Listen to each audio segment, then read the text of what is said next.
అత్యాధునిక టెక్నాలజీతో నడుము మరియు వెన్నునొప్పికి treatment. Tejas spine care, Somajiguda, Sainikpuri, Gachibowli. కానీ మీరు ఫస్ట్ టైం వెళ్ళారు, second time, third time, fourth time కూడా వెళ్ళారు మేడం.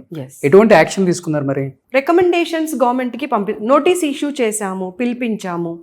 4 సార్లు వచ్చారు. వచ్చిన తర్వాత వాళ్ళకి చెప్పాము మేము, మళ్ళీ ఇంకొకసారి నా దగ్గరికి ఈ కంప్లైంట్ రాకూడదు.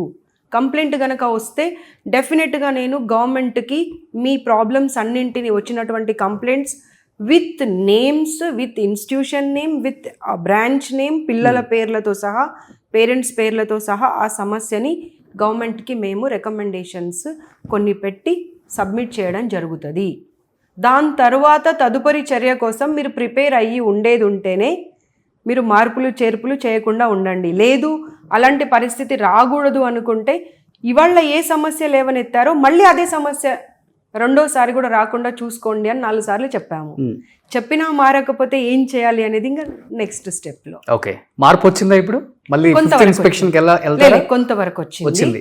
ఇప్పుడు నేను వెళ్ళిన కొన్ని ఇన్స్టిట్యూట్స్ లో వాళ్ళు భయంతోనా, భక్తితోనా, ప్రేమతోనా నాకు తెలియదు, కానీ వాష్రూమ్స్ క్లీన్ చేసి డోర్స్ అన్నింటికి ప్రాపర్గా పెట్టించి కాల్స్ చేసి, అమ్మ మళ్ళీ ఆ బ్రాంచ్ ఏదైతే మీరు విజిట్ చేశారో ఆ బ్రాంచ్ని ప్రాపర్గా మెయింటైన్ చేస్తున్నామా అని చెప్పి కాల్ చేసి చెప్పడం జరిగింది. Okay okay. సో పిల్లలు అంతా హ్యాపీగా ఫీల్ అవుతారండి అసలు వెళ్ళినప్పుడు? చాలా. బట్ ఏమవుతుందంటే మళ్ళీ అదే సేమ్ సమస్య. ప్రతి బ్రాంచ్కి వెళ్ళాలి, ప్రతి స్కూల్కి, ప్రతి కాలేజ్కి వెళ్ళాలి అంటే కష్టం. కాబట్టి నేను ఈ 3 అన్నాను, పేరెంట్స్, స్టూడెంట్స్, ఇన్స్టిట్యూషన్స్. వాళ్ళు బాధ్యత తీసుకుంటే అసలు మనం వెళ్ళి వాళ్ళని ప్రశ్నించేటువంటి అసలు ఆ ప్రశ్ననే రాదు. అవును, కానీ మీ మీద ఒక అపవాదం ఉంటుందండి బయట. సో నేరెళ్ళ శారదా గారు అంటే ఈ ప్రైవేట్ ఇన్స్టిట్యూషన్స్ టార్గెట్ చేసుకొని వాటిని ఇన్స్పెక్షన్ చేసి కావాలని ఏదో ఒక స్టంట్ ఉంటుంది కదా, ఇప్పుడు కనిపించాలి మనం అని కొంతమంది అనుకుంటుంటారు. ఇది రకరకాలుగా ఉంటుంది.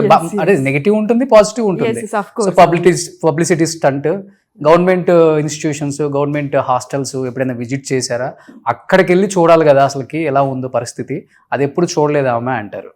నిజమా అది? లేదు, చాలా తప్పు. అది ఏమవుతుంది అంటే వాళ్ళు న్యూస్లో వచ్చినప్పుడు కానీ, నేను వెళ్ళిన ప్రతి ప్రోగ్రామ్ నా ట్విట్టర్లో, నా ఇన్స్టాలో ఉంటుంది. ఓకే, మీరు నా ట్విట్టర్ కనుక ఓపెన్ చేసినా, ఇన్స్టా ఓపెన్ చేసినా కానీ ముందుగా నేను విజిట్ చేసినవి గవర్నమెంట్ హాస్టల్స్ అండ్ గవర్నమెంట్ కాలేజెసే. ఓకే, ఆసిఫాబాద్లో వెళ్ళి కేజీబీవీ స్కూల్స్ కానివ్వండి, ప్రతి హాస్టల్ని విజిట్ చేసి వచ్చాను. ఇక్కడ మహబూబ్ నగర్లో అక్కడ సమస్య వచ్చింది చూడండి మధ్యలో, అక్కడ వెళ్ళాను. చాలా వరకు ఇప్పుడు కరీంనగర్లో almost 600 స్టూడెంట్స్తోని BC hostel, Jyotiba Phule hostel run అవుతా ఉంది. అందులోనే మళ్ళీ అగ్రికల్చర్ స్టూడెంట్స్ ఉన్నారు, అంటే 1200 మంది ఉన్నారు.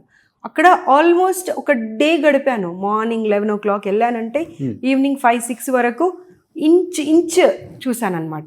ఓకే, కిచెన్, బాత్రూమ్స్, వాళ్ళ బెడ్రూమ్స్, వాళ్ళ ప్రతిదీ అనమాట. కాకపోతే ఏమవుతుంది, ప్రైవేట్ ఇన్స్టిట్యూషన్కి వెళ్ళినప్పుడు ఆ హైప్ ఉంటుంది చూడండి, అవును, జనాలు చూడడము, రియాక్ట్ అవ్వడము గవర్నమెంట్ ఇన్స్టిట్యూషన్స్ పైన రావట్లేదు. ఓకే, అండ్ అది గవర్నమెంట్ అయినా సరే, అది ప్రైవేట్ అయినా సరే, బాగుందనుకోండి బాగుందని చెప్తాము. ఒకవేళ గవర్నమెంట్ ఇన్స్టిట్యూట్ అయినా సరే బాగాలేదనుకోండి, ఇది బాగాలేదని డెఫినెట్గా వేలెత్తి చూపిస్తాము. దానికి ఒక ఎగ్జాంపుల్, ఓకే, ఆసిఫాబాద్ వెళ్ళినప్పుడు అసలు ఆ రూమ్స్ కానివ్వండి, బాత్రూమ్స్ కానివ్వండి, కిచెన్ కానివ్వండి, చాలా దారుణంగా ఉంది గవర్నమెంట్ది అది. సో ఇమ్మీడియట్గా నేను కలెక్టర్ గారిని కలిసి పరిస్థితి వివరిస్తే, మ్యామ్ నేను డెఫినెట్గా మీకు ఆల్మోస్ట్ ఒక 6 months లోపే, అంటే 2 monthsలోనే చేస్తా అన్నారు. నేను ఇంకో కొంచెం టైం తీసుకోండి అని చెప్పాను. సో అంటే ఎందుకు అంటే 1 day 2 daysలోనే అయితేనేమో మనము వైట్ వాష్ అట్లాంటివి చేయొస్తుంది, కానీ కొన్ని కన్స్ట్రక్షన్స్ అంటే కొన్ని అప్రూవల్స్ కావాలి వాళ్ళకు కూడా, అవన్నీ చేయడానికి.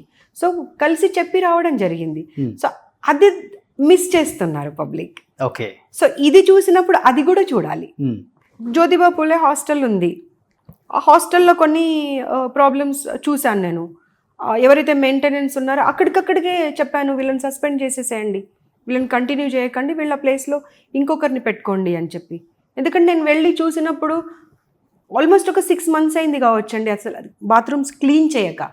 అబ్బా, నేను అన్నాను, ఇలా ఎలా పెట్టావమ్మా అంటే, తప్పు అయిపోయిందమ్మా, పొరపాటు అయిపోయిందమ్మా అంటే. నేను అన్నాను, నేను వచ్చాను కాబట్టి తప్పు అయిపోయింది, పొరపాటు అయింది అంటున్నావు, నేను రాకపోయి ఉంటే ఇంకా 6 months ఇలాగే ఉండేది కదా అని చెప్పి వార్నింగ్ ఇచ్చి రావడంతో నెక్స్ట్ మళ్ళీ మా నాకు పిఏ కానివ్వండి, ఇంకా వేరే వాళ్ళు డిడబ్ల్యూ ఆఫీస్ నుండి వాళ్ళని పంపించాను, నిజంగా మళ్ళీ మెయింటెనెన్స్ ప్రాపర్గా ఉందా లేదా అనేది. సో అక్కడ ఇన్స్టిట్యూషన్ ఏది అనేది చూడట్లే నేను, పిల్లలు ప్రాపర్గా ఉన్నారా లేదా, ఫెసిలిటీస్ వాళ్ళకి కరెక్ట్గా ఉన్నాయా లేదా అవి చూడడము, వాటికి సంబంధించినటువంటి రిపోర్టింగ్ కానివ్వండి, రికమెండేషన్స్ కానివ్వండి గవర్నమెంట్కి పంపించడం. కానీ మీరు వచ్చిన తర్వాత ఒక మార్పు అయితే, చేంజ్ అయితే వచ్చిందండి. భయం ఉంది, చేంజ్ చేయాలన్న ఆలోచన వాళ్ళకి కూడా వచ్చింది. అరే మనం ఇన్ని ఫీజులు తీసుకుంటున్నాం, మనం అట్లీస్ట్ పిల్లలకి ఏమేమి ఇవ్వాలి, స్మాల్ థింగ్స్ మీరు చెప్పేది, బాత్రూమ్ క్లీనింగ్, మంచి ఫుడ్, స్మెల్ లేకుండా కర్రీ, సెక్యూరిటీ, ఇవన్నీ చిన్న చిన్నవి చెప్పాలంటే. ఇవన్నీ రీసెంట్గా వెళ్ళింది వాచ్మెన్ తర్వాత అక్కడ పనిచేసే స్టాఫ్ బాయ్స్ ఎవరైతే ఉన్నారో, గర్ల్స్ పైన 3 ఫ్లోర్స్లో ఉంటారు, ఎప్పుడు పడితే అప్పుడు పైకి వెళ్ళిపోతున్నారంట. అయ్యో, సెక్యూరిటీ లేకపోతే ఎలా పిల్లలకి? స్ట్రాంగ్గా వార్నింగ్ ఇచ్చొచ్చాను, ఇంకా దాని రిపోర్టింగ్ లేదు. ఇప్పుడు నెక్స్ట్ 2 డేస్లో వాళ్ళకు ఇక్కడికి పిలిపించి రిపోర్టింగ్ అనేది అడుగుతాము. అంతకుముందు ఇన్స్టిట్యూట్కి మేము వెళ్ళినప్పుడు వాళ్ళని సస్పెండ్ చేయమని చెప్పాము, దాన్ని ఇంతవరకు వాళ్ళు రిపోర్టింగ్ చేయలేదు. సో మేము ఎక్కడ కాంప్రమైజ్ అయ్యే పరిస్థితి లేదండి. ఓకే. సుమన్ టీవీలో మీ పర్సనల్ అండ్ బిజినెస్ ప్రమోషన్స్ కోసం కింది నెంబర్కి కాంటాక్ట్ చేయండి.